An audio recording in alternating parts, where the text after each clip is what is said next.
I've rounded up another batch of celebrity documentaries, including a brand new one that just dropped on Netflix about Sylvester Stallone.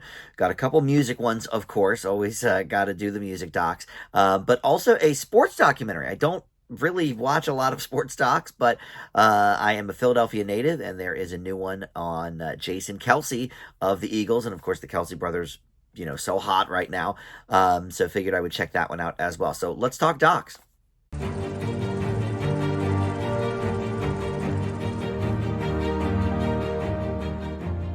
Hey guys, Dan here. This is Dan Reviews It, and welcome to my celebrity documentary roundup. I did this earlier in the year with 4 documentaries about some famous people: Mary Tyler Moore and Wham and Judy Blume, Pamela Anderson. But it is now time to gather some more and check these out. The new Sylvester Stallone one just dropped on Netflix, so I figured now would be a good time to do this. We've also got Milli Vanilli, which was on or is on Paramount Plus, I should say. The Kelce documentary is on Amazon Prime. And then the final one we're going to talk about, Carlos, is about Carlos Santana. I saw this in movie theaters about a month ago. It was like one of those special events that ran, for a couple of weeks for, one time a day or whatever it was. So that should be popping up at some point on streaming or DVD. But for now, I'll just put it into the mix here and, sort of record my grade for the record, but unavailable right at this moment of the recording. But all right, let's start with the most recent one. That is Sly on Netflix. So this is obviously about, the history of Sylvester Stallone and his acting career and, well, not much else, really, to be honest. This was directed by Tom Zimney, who mostly does music stuff. He's worked extensively with Bruce Springsteen on some concert films. But this is, I'd love to say it's a no holds barred, documentary about Sylvester Stallone and how he, worked his way into the industry. And there's a little of that. But this really is more of a career retrospective. And I think it is telling that of these 4 documentaries, this is the only one where the subject is one of the executive producers as well. And, I always feel that if the person who is the focus of a documentary is one of the executive producers, you're always going to have sort of that lean, in a certain way. I felt the same about like the Michael Jordan Last Dance. I know that was so popular, but definitely felt, as a sort of non-sports person, a little bit of an outsider, but it felt skewed to me. And here, look, we get a great overview of, his career for sure. And we spend a lot of time, obviously, on the Rocky years and the Rambo years, and then, of course, bringing those characters back in his later years.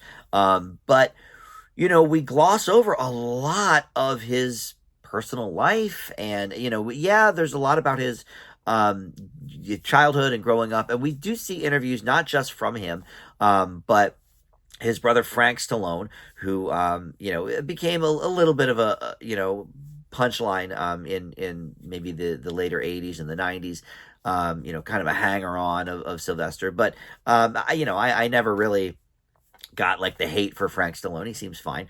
But, there's at least one other person that was there since the beginning and could speak about, their abusive father and some of those things.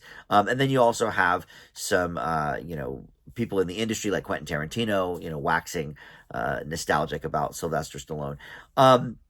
But really, this is Stallone through Stallone's eyes.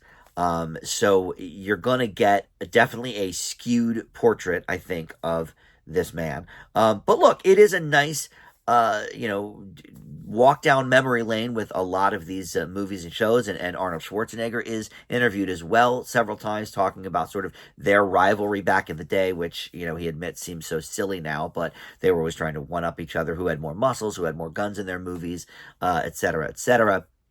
So, nice to hear from Arnold. And look, Sly has always seemed like a good dude. And again, I mentioned this up top. I'm a Philly guy. So of course, Rocky, is like the crown jewel of sports movies for us. And for many people, really, even outside of the city. But, so, it was definitely nice to kind of get some of the inside look of how he got that script to the table, and how nobody really wanted him to play the role. They just wanted to buy the script from him, and he bet on himself. And but those are all stories that I have known over the years.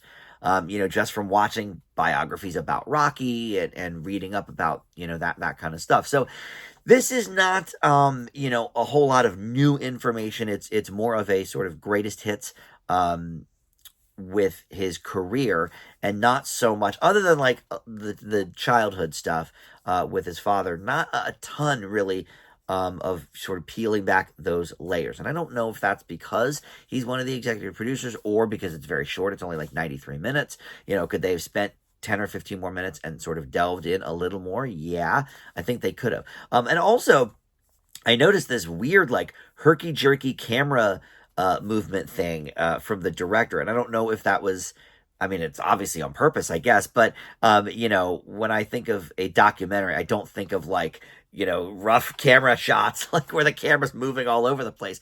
That seems more attuned to like a gritty, cop drama show, or, a found footage movie or something. So it was, that was a little distracting too. So knock it down, maybe a slight peg for that.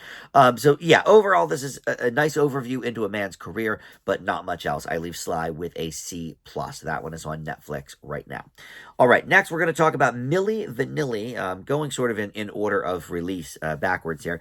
This is on Paramount Plus. It's been out a few weeks, and this is, of course, about the big scandal of the lip syncing top act. They've had many #1 hits and hugely popular on MTV and on the radio, and all of a sudden we learned that they have been lip syncing their entire album and their videos, and everybody lip syncs, I guess, in the videos, but that it wasn't them. Rob and Fab were not really the singers on Milli Vanilli. It was a big scandal. If you're too young to remember when that happened, I was in middle school when that happened, probably 7th grade. So I remember it very, very well. I was a huge Milli Vanilli fan.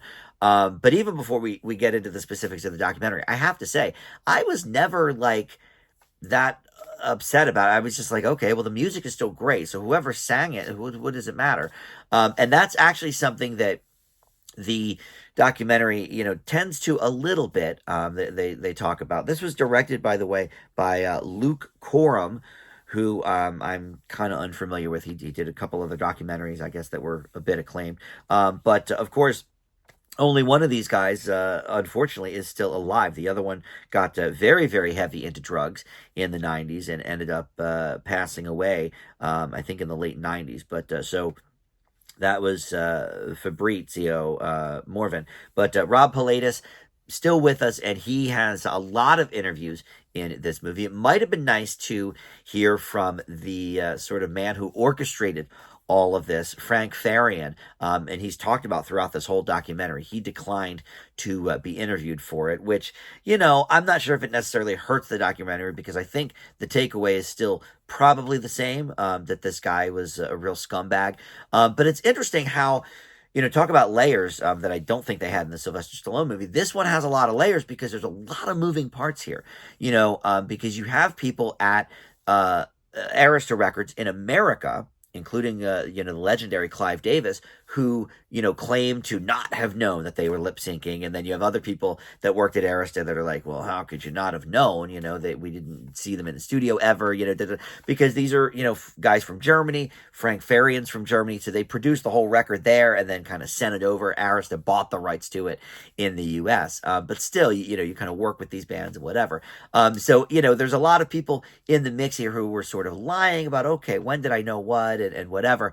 And as the audience, I found it pretty easy to figure out, okay, well, these guys really did get the raw end of the stick. They got the screw job, and they took the fall and took the heat. And, obviously it ended up in one of them basically committing, suicide by drug overdose. So this is a really interesting look. Now, is there a ton of new information here in the story? Yes, I actually think there was. Famously, they had the Behind the Music on VH1. They were the first Behind the Music they did. It was a huge rating success. They replayed it a bunch of times. But, that's only an hour long show. Once you take out the commercials, it's like 41, 42 minutes. This is about an hour longer than that. So we really do dive further into the story, into the background of not only these two guys, but of Frank Farian and some of the other acts he's worked with that he sort of did similar things with.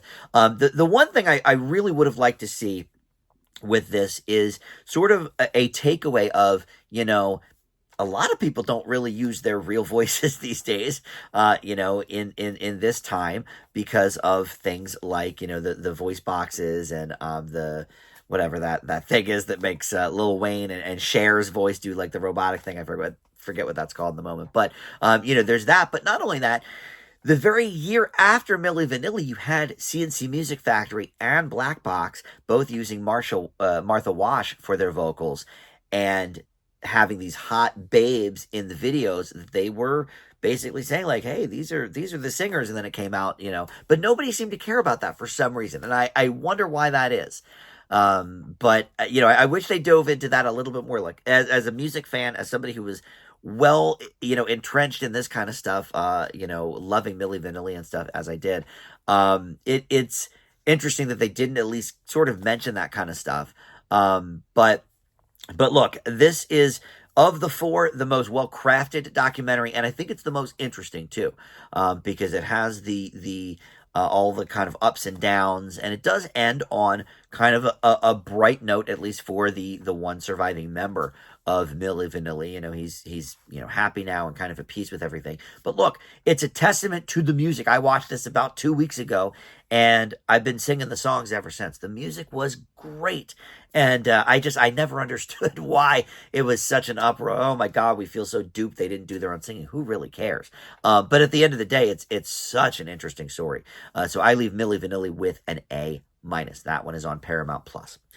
All right, next we're going to talk about Kelce. This is about Jason Kelce, and no, it does not mention Taylor Swift. This is before all the Swiftie stuff with his brother Travis. We do talk to Travis in this movie, but anyway, this is all about mostly Jason Kelce, but yes, there's some Travis stuff here as well. But it's his 2022-2023 season with the Eagles, in which they made the Super Bowl. I won't spoil it for you. But for me, a non-sports fan, there actually was some like tension there. I knew what happened with the Super Bowl, but a lot of this documentary is the question of when do I retire? Do I play one more year? I have to look at my family, and I have a, newborn on the way, and all of this. And so it's really a more intimate look into his private life with his family, into his personal life, a little bit about his background. But the documentary focuses more specifically on that 2022-2023 football season. And like I said, look, I don't really follow sports. I'm not a sports guy, but I'm from Philly, and my brothers are huge sports junkies. So I at least sort of know what's going on at any given time, whether the team is doing well or doing poorly or whatever. And I know the Eagles had a great season last year and all of that. But, this delves more into definitely the personal life. Yeah, the professional life for sure. But it talks about, him getting the podcast up and running that has become popular with his brother Travis. And we see, sort of the background of that and whatever. But look, at the end of the day, I think as mildly interesting as this was for me as a Philadelphia person, I don't think anybody outside the city that's not a sports fan is really going to get much out of this. And if you are a sports fan, my guess is this will be nice and safe, but you probably already know a lot of the things going into it. If you're a Philadelphia Eagles fan especially, but even if you're just a sports fan in general, the Eagles kind of dominated last year, so you sort of know the ins and the outs of that. So I think the family stuff here is really what's most relevant and at the core. But yeah, I think this is going to be more for the hardcore sort of NFL or sports fan. But I think about that when I watch these music documentaries. Like, I'm getting a lot out of this. But now the Milli Vanilli one, that's a little different in its approach because of the scandal and everything. So that's kind of interesting on its own level. But the next one we're going to talk about, the Carlos Santana one, it's just kind of an overview, of his career and stuff. Is that interesting to a non-music fan as this is maybe to a non sports fan. I don't know. So I enjoyed watching it, but if this was about, some random person on, I don't know, we'll say the Chiefs because that's who the Eagles went up against in the Super Bowl. If this was some random Chiefs documentary, I don't think I would have cared. So as it's, yes, it's presented well. It's interesting enough, some good family details, but is it for anybody outside the hardcore Philadelphia Eagles fan or NFL fan? That I am not sure. But look, I give my music grades high documentaries, high grades, I should say. So I don't know. I'm going to leave Kelce with a B minus. It's pretty safe overall. But I will say, as somebody who doesn't follow that closely, there were a couple things I was surprised by that I didn't know that probably an NFL fan would.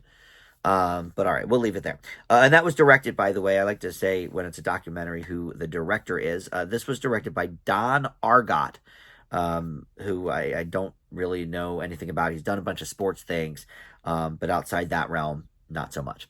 All right, so next and final, we will talk about Carlos, and this is about the wonderful guitarist Carlos Santana, directed by Rudy Valdez, who I don't think has done a whole lot of things, really outside of this.